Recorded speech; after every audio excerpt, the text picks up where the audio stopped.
Hi everyone, Ryan Ratliff here from Mad River Outfitters, and thank you for joining us for this week's fly tying tips, where we're going to teach you everything you need to know about tying your own flies.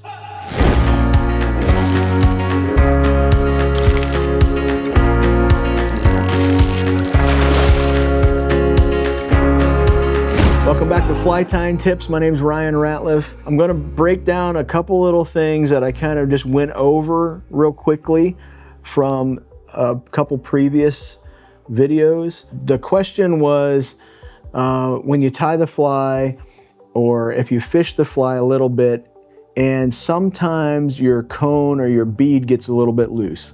Let's say you tied the fly and you didn't have enough chenille or something, and you just ended a little bit short on the body, and your cone wiggles a little bit.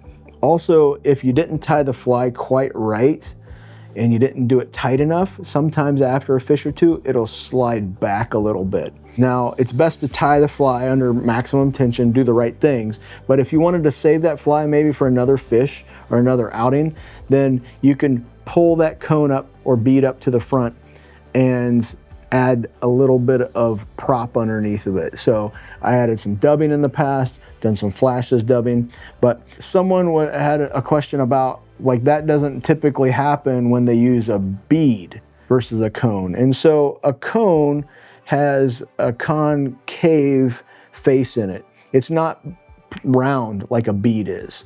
So there's this kind of cavity back in there that gets really, you kind of need to stick some material in there to make sure that it stays nice and firm. So most of your commercial flies will be just fine like that, but this is something where you're just trying to tweak something right at the end. Instead of retying it all on, you just want to keep on going. And so I kind of have it mocked up. Just envision that there's a fly that's tied on this shank, and this is where I'm at. I've gotten to the point, I'm getting ready to whip finish, and I notice that my cone is a little bit loose. I could take thread and spend a whole day packing thread back in there. Nobody wants to waste that much thread. So you can take another feather, wrap in there that steelhead video with some 3 different methods to tie a quick steelhead streamer. I mentioned that you could add another schlappen feather.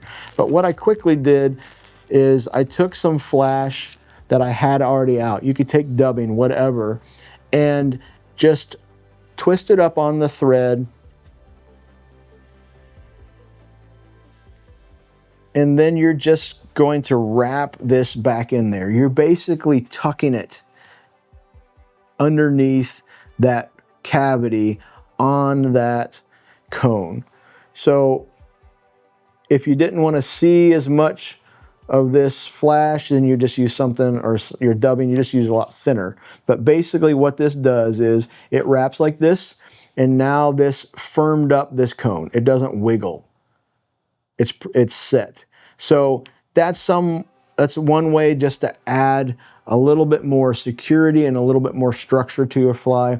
Instead of having to cut material off or adding more material, you can just add a little bit of dubbing or something that's real fine like this. And make do with what you have. You can grab some flash, twist it up there, just like regular dubbing, and make it happen. So this is something quick. We do it a lot, but don't overlook quick little simple tips just to make your fly even more sturdy. So thanks for joining us. Again, if you have any questions, give us a call at the shop. Make sure you like the video, subscribe as always, and leave a comment below. Thanks. See you next time.